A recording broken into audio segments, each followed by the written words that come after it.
एकदा एका घरी नवरा बायको जेवायला बसतात. भाजी असते गोबीची. ती काही नवऱ्याला पटत नाही. तो अर्धी पोळी खातो आणि हात धुतो. बायको विचारते, "काय झालं? भाजी आवडली नाही का?" नसेल आवडली तर दुसरी बनवून देते. पण तो म्हणतो, "नाही, मला भूक नाही." आणि हात धुवून आपल्या खुर्चीवर जाऊन बसतो. तितक्यात शेजारची बाई मटण घेऊन येते. मटण पाहून त्याच्या तोंडाला पाणी सुटतं. तो म्हणतो, "अरे वाह! हे तर टेस्ट करून पाहायला पाहिजे." आणि पुन्हा ताटावर बसतो. आता मात्र बायकोला राग येतो. ती म्हणते, "नका, आधीच वजन वाढलंय. भूक नसेल तर नका खाऊ." आणि सगळी भाजी आपल्या ताटात ओतून घेते. म्हणजे जर त्यानं बिनधास्त सांगितलं असतं की गोबी मला जात नाहीये, तर तिने किमान अंडे तरी बनवून दिले असते किंवा मटण तरी खायला भेटलं असतं. म्हणून बिनधास्त बोललं पाहिजे. नमस्कार, मी सूरजकुमार उषाबाई सुधाकर आणि तुम्हाला तर माहितीच आहे की मी बिनधास्त बोलतो. तसंच आज छत्रपती संभाजीनगर पश्चिम मतदारसंघावर बोलूया. आता जसं नवऱ्यानं बिनधास्त सांगितलं असतं तर उपाशी राहायची वेळ आली नसती. तसंच आमचं ऐका नाही तर आम्ही सगळे बाजूला होतो असं बिनधास्त सांगितलं असतं तर शिवसेना फुटली नसती, शिवसैनिक दुखावला नसता आणि आपण पुन्हा निवडून येणार नाही याचं टेन्शनही राहिलं नसतं. पण आज अनेक मतदारसंघात महायुतीतले आमदार भीतीच्या वातावरणात कुठेतरी दिसतात. याचाच फायदा महाविकास आघाडी तगडा उमेदवार शोधून घेत आहे, असे एक चित्र आहे. अशामध्ये छत्रपती संभाजीनगर पश्चिम मतदारसंघात संजय सिरसाट यांना निवडणुकीत पाडण्याची हिंमत आणि क्षमता ठेवणारा नेता महाविकास आघाडीला मिळाला असल्याची चर्चाही सुरू आहे. त्या उमेदवाराचं नाव आहे जिल्हा परिषद स्थायी समितीचे सदस्य रमेश गायकवाड. आता ते खरंच संजय सिरसाट यांचा पराभव करू शकतात का आणि ते कसा करू शकतात हे पाहूया. या मतदारसंघात जवळपास 3.5 लाख 4 लाखच्या आसपास मतदार आहेत. यामध्ये अंदाजे 40,000 मराठा तर एस-सी जवळपास 70,000पेक्षा जास्त मतदार दिसून येतो. विशेष बाब म्हणजे ही जागा एस-सीसाठी राखीव आहे. आता मुस्लिम मतदारांची संख्या ही या मतदारसंघात मोठी आहे. जवळपास 66,000पेक्षा जास्ती मुस्लिम मतदार आहेत. ओबीसी समाजाची संख्या मोठी आहे. 1,60,000च्या वर ही संख्या जाते. तर ब्राह्मण समाजाच्या अंदाजे 45,000पर्यंत मतदार आहेत. यामध्ये शहरी भागापेक्षा ग्रामीण भागातील मतदार जास्त असल्याचं बोललं जातं. आणि विशेष म्हणजे ग्रामीण भागात गायकवाड यांची ताकद दिसते. ते जिल्हा परिषदेवर आमच्या माहितीनुसार ओपन कोट्यातूनच लढले होते आणि विजयी झाले होते. सोबतच स्थानिक स्वराज्य संस्थांमध्ये गायकवाड यांचंच अधिक उमेदवार निवडून आलेले दिसतात. गेल्या ग्रामपंचायत निवडणुकीत देखील गायकवाड समर्थकांची ताकद दिसून आली होती असंही बोललं जातं. असंही बोललं जातं की जिल्हा परिषदेत या मतदारसंघातून संजय सिरसाट यांचा एकही उमेदवार नाहीये.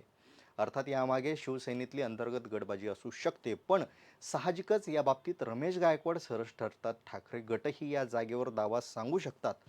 पण इथून ज्यांचं नाव पुढे येतं ते बाळासाहेब गायकवाड हे सिरसाट यांच्या विरुद्ध सक्षम भूमिका घेताना कमी पडतात की काय अशी चर्चाही सुरू आहे. कारण सिरसाट जेव्हा ठाकरे यांच्यावर जहरी आणि कणखर टीका करतात तेव्हा मात्र ठाकरे गटाचे स्थानिक नेते कमी पडतात असं बोललं जातं. तर दुसरीकडं गायकवाड हे सिरसाट यांच्यावर कडाडून टीका करताना दिसतात. सिरसाट यांची शहरी भागात अधिक ताकद जाणवते.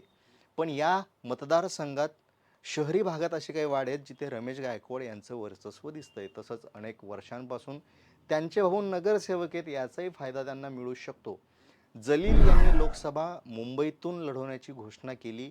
सोबतच भाजपाची आताची जी रणनीती आहे ती पाहता मुस्लिम समाजात कुठेतरी एक भीतीचं वातावरण दिसतंय. त्यामुळे मुस्लिम समाजाची अधिकाधिक मतं रमेश गायकवाड यांना पडतील अशी शक्यता वर्तवली जाते. गेल्या निवडणुकीसारखे भाजपाचे शिंदे जर उभे राहिले तर मतांची निश्चितच विभागणी होईल आणि त्याचा सरळ सरळ फायदा रमेश गायकवाड यांना होऊ शकतो. या मतदारसंघात ओबीसी समाजाची मतं अतिशय निर्णायक ठरणार आहेत.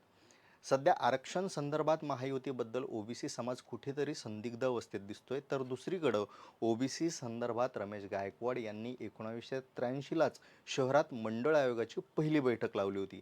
तेव्हा देशाच्या राजकारणातले दिग्गज नेते त्यांच्या समवेत आले होते. ते मुस्लिम लीगचे खासदार असतील, आठवले, आंबेडकरवादी संघटना किंवा अनेक मोठमोठे नेते त्यावेळी त्यांच्यासोबत होते. त्यानंतर येरवडा जेलमध्येही मुंडे साहेबांसोबत त्यांनी काही काळ काढलेला आहे. म्हणजेच एकंदरीत ओबीसी समाजाच्या विकासासाठी त्यांची धडपड ते निवडणुकीमधून मांडते. तेव्हापासून ओबीसी समाजासाठी कार्यरत असल्यामुळे त्यांच्याबद्दल एक सकारात्मक वातावरण निर्माण झालंय असंही दिसतंय. तसंच शहरातला पाणी प्रश्न अतिशय चिंतेचा विषय. सातारा देवळे असेल किंवा पडेगाव मिटमिटा असेल, इथं पाण्याचा प्रश्न आजही आहे जे की क्षेत्र सिरसाट यांच्याकडे येतं. तर दुसरीकडं गायकवाड यांच्या क्षेत्रात येणारे जी गावं आहेत त्या गावात बऱ्यापैकी पाण्याची मुबलकता आहे. दुसरं म्हणजे पाण्याचे प्रकल्पही अंतिम टप्प्यात आलं असल्याचं सांगितलं जातं. तसंच गोदावरी पाटबंधारे कार्यालयावर गायकवाड यांनी काढलेल्या मोर्चाला चांगला प्रतिसाद लाभला होता. नंतर या संदर्भात शासनाकडून सकारात्मक कारवाई झाली होती. दुसरी अतिशय महत्त्वाची गोष्ट म्हणजे या मतदारसंघात दरडा आमदार राहिलेले आहेत. म्हणजेच इथं काँग्रेसचाही एक पारंपरिक मतदार आहे, त्याचाही फायदा महाविकास आघाडीला होईल.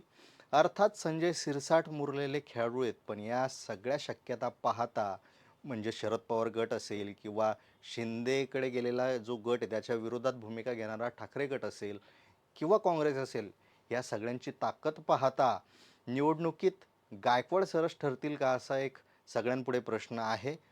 पण संजय सिरसाट हे गायकवाड यांना कसं रोखतील हा प्रश्नही त्यासोबतच निर्माण होतो.